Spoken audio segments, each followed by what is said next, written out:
ETF index mutual funds నేర్చుకుని stock మార్కెట్లో రాణించాలనుకుంటున్నారా? వెంటనే ఈ నెంబర్కి కాల్ చేయండి.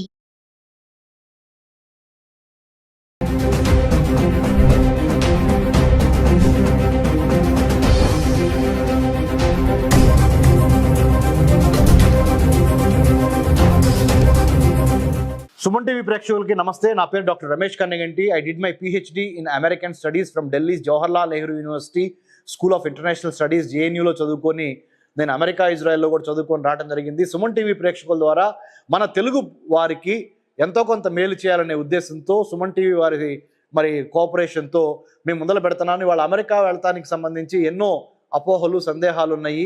అమెరికాలో చదువుకోవడానికి ఎటువంటి ఫెలోషిప్స్ ఉన్నాయి, అమెరికా ఎవరు వెళ్ళొచ్చు ఎవరు వెళ్ళకూడదు, వీసా ఎలా సంపాదించాలి, వీసా ఆఫీసర్ని ఎట్లా కరెక్ట్గా మనము ఎంగేజ్ చేయాలి, వాళ్ళకి right kind of me visa processing చేయడానికి సంబంధించిన అప్లికేషన్ ఎట్లా పెట్టాలి, వీటితో పాటుగా ఎన్నో సందేహాలు ఉన్నా కానీ నన్ను కన్సిడర్ చేయొచ్చు. ఇవాళ నేను మీ ముందర మాట్లాడబోయే అంశం ఏంటంటే ఇంపార్టెంట్ అంశము. ముఖ్యంగా అమెరికా ప్రపంచంలో ఉన్న 197 దేశాల్లో సూపర్ పవర్గా అమెరికా ఉన్న ఈ నేపథ్యంలో ఆర్థికంగా, రాజకీయంగా, సామాజికంగా, టెక్నాలజీ పరంగా మన ఇండియా కూడా మంచి ఎదుగుతున్న దేశం. భారతదేశం కూడా బాగా మంచి స్థాయికి వస్తున్న దేశము. అమెరికాకి భారత్కి మధ్య మంచి సత్సంబంధాలు ఉన్నాయి. There is a beautiful relationship that is existing between United states of America and India. So it is very quite natural that you wanted to go to United States of America and study or work or live or do business. Nothing wrong with that. But what kind of paperwork that are you doing is extremely important. So now I'll come to one thing. Endante President Donald Trump January 20th January 2025 he has sworn in as the President of the United States of America. Since then ఆ రోజు నుంచి ఇప్పుడు వరకు చూసినట్లయితే మనము ఆయన ఒక 197 దేశాలు out of 197 countries he has imposed ban on about 50 countries. Out of 50 countries 5 countries he has completely eliminated. He said nothing doing, you are not going to come to United States of America at any cost. Haiti and then Cuba, Venezuela and then Nicaragua and some other countries he has completely banned. They said వాళ్ళు ఇక్కడ 2022 నుంచి 2024 మధ్య ఉండొచ్చు, ఒక 2 సంవత్సరాలు వాళ్ళ ఆర్థిక పరిస్థితి బాగలేదు కాబట్టి వాళ్ళు అలో చేశాము. ఇప్పుడు వాళ్ళు 2024 అయిపోయింది, 2025లోకి వచ్చాము కాబట్టి జో బైడెన్ ఉన్నప్పుడు అప్పుడు ప్రెసిడెంట్ లిబరల్గా ఉండేవాడు. దాని మూలన అమెరికాలో ఉన్న అమెరికన్ సిటిజన్స్కి ఎక్కువ నష్టం వాటిల్తుంది. కాబట్టి ఈ దేశాల నుంచి వచ్చిన వాళ్ళు అంటే నికరాగ్వా కానీ, క్యూబా కానీ, వెనిజువలా కానీ, హైతీ కానీ ఇలాంటి దేశాలు, కొన్ని వేరే దేశాలు కూడా ఉన్నాయి. ఆ కంట్రీస్ని కూడా ఆయన కంప్లీట్గా బ్యాన్ చేశారు.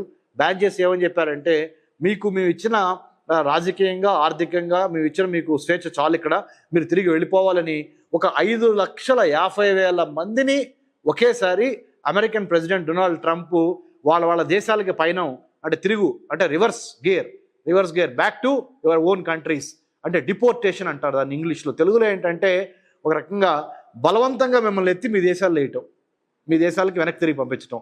అలాంటిది జరుగుతున్న ఈ తరుణంలో ఎలా ఉండాలి, అమెరికాలో ఎలా నడుచుకోవాలి, ఎన్నో అమెరికన్ యూనివర్సిటీస్లో కూడా చూస్తున్నాం మనం. ఏంటంటే చాలామంది భారతీయ స్టూడెంట్స్ కూడా తెలుసో తెలియకో పొరపాట్లు చేస్తా అమెరికన్ ప్రెసిడెంట్ ట్రంప్ యొక్క విధానాల్ని తీవ్రంగా వ్యతిరేకించడము, అమెరికా యొక్క శత్రువులకి సపోర్ట్గా మాట్లాడటం, అలాంటి తప్పుడు పనులు చేయొద్దు. చేస్తే ఏమవుద్ది అంటే మీరు మళ్ళీ తిరిగి మీ దేశం రావాల్సి ఉంటుంది. కాబట్టి better be careful and understand why you have gone there, what are your intentions, what is the content you have, what is the purpose of your visit. Be very safe and secure by not indulging into other unnecessary activities or unnecessary thoughts. ఏక్ సాదే సబ్ సాదే అంటారు. అంటే నువ్వు వెళ్ళిన లక్ష్యం మీదే, లక్ష్యానికి అటు ఇటు చూడకుండా ఒక టన్నెల్ విజన్తో, ఒక మంచి విజన్తో నువ్వు వెళ్ళిన ప్లాన్, ప్రిపేర్, పర్స్పైర్, ఇన్స్పైర్ అనే విధంగా మీరు అమెరికా వెళ్తాం జరగాలి. ముఖ్యంగా అమెరికా వెళ్తున్న స్టూడెంట్స్ యొక్క తల్లిదండ్రులకు నేను చెప్పేది ఏంటంటే పేరెంట్స్కి, మీ పిల్లలకి ప్రీ డిపార్చర్ ఓరియంటేషన్ చాలా ఇంపార్టెంట్. మన centre for human security studies మేము not for profit, not for political, not for government కాబట్టి మేము మీకు చాలా మంచి గైడెన్స్ ఇస్తాము. మేము లాభాపేక్షతో పనిచేయం కాబట్టి మా సుమన్ టీవీ ద్వారా, సుమన్ టీవీ ఇప్పుడు వాడవాడలా వ్యాపించి ఉన్నది కాబట్టి దేశాలు దాటి పల్లెటూరుల నుంచి ప్రతి ఒక్కళ్ళకి ఎంతో విలువైన సమాచారాన్ని సుమన్ టీవీ ద్వారా, ముఖ్యంగా విద్య అనేది మన హక్కు, విద్య అనేది మన తలరాతను మారుస్తుంది కాబట్టి విద్య కోసం మనం వేరే దేశాలు వెళ్ళేటప్పుడు ఎటువంటి స్కాలర్షిప్స్ ఉన్నాయి, వాటిని ఎలా సాధించాలి అనే దాని మీద దృష్టి పెట్టి, ముఖ్యంగా ట్రంప్ యొక్క ఆలోచన సరళి ఎట్లా ఉంది, ప్రస్తుత అమెరికా ప్రెసిడెంట్ ట్రంప్ యొక్క ఆలోచన సరళి ఎలా ఉంది, ఆ ఆలోచనకి తగ్గట్టుగా మనం తీర్చిదిద్దుకోవాలి. కానీ ఆయన ఆలోచనలకు భిన్నంగా మనం ప్రవర్తిస్తే మనకి చాలా ఇబ్బందికరమైన పరిస్థితులు ఉంటాయి అనేది మనం గమనించాల్సిన అవసరం ఎంతైనా ఉంది. మరి సుమన్ టీవీ ప్రేక్షకులకు ముఖ్యంగా నేను చెప్పేది ఏంటంటే, మీరు ఎన్నో రకాల న్యూస్ ఛానల్స్లో రకరకాల వార్తలు వస్తున్నాయి, వాటిని అన్నింటిని నమ్మొద్దు. ఇప్పుడు నాలాగా చాలామంది విశ్లేషణ చేస్తున్నారు, నాలాగా చాలామంది టీవీలోకి వచ్చి మాట్లాడుతున్నారు. వాళ్ళ క్వాలిఫికేషన్స్ ఏంటో గమనించండి దయచేసి. Anyone can talk about American government politics and foreign policy, but no, I'm a qualified PhD in from Delhi Jawaharlal Nehru University, postdoctorate from Israel, and I have many other facets of my personal academic professional career that has given me this kind of experience and expertise. తప్పనిసరిగా మీరు మీ యొక్క America స్వప్నానికి మేము ముందులో నడిపిస్తాము. Suman TV ద్వారా మీకు తప్పనిసరిగా help చేస్తాము. So ఇదన్నీ మీరు దృష్టిలో పెట్టుకొని మీరు ముందరకు వెళ్ళాలని కోరుకుంటా.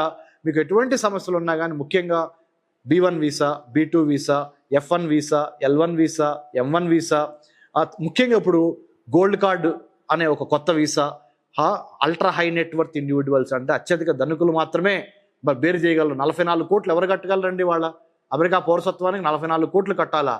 నిజంగా మీకు 44 కోట్ల కన్నా 400 కోట్లు సంపాదిస్తాం సార్ అంటే కట్టండి. ఓకే, అలా కట్టేటప్పుడు కూడా ఎటువంటి జాగ్రత్తలు తీసుకోవాలి? సో సుమన్ టీవీ ప్రేక్షకుల ద్వారా మరొకసారికి విన్నవించేది ఏంటంటే, మన తెలుగు వాళ్ళు ముఖ్యంగా అమెరికాలో క్యాంపసెస్లో, అమెరికన్ క్యాంపసెస్లో, యూనివర్సిటీస్లో, కాలేజీలో చదువుతున్న వాళ్ళు చాలా క్రమశిక్షణతో మెలగాల్సిన అవసరం ఉంది. ఎందుకంటే అమెరికాలో ఇప్పుడు చాలా law enforcement agencies, Federal Bureau of Investigation, Department of Homeland Security, United States Customs and Immigration Service, ఇట్లా రకరకాల law enforcement agencies they are watching you, they are watching your digital footprints also.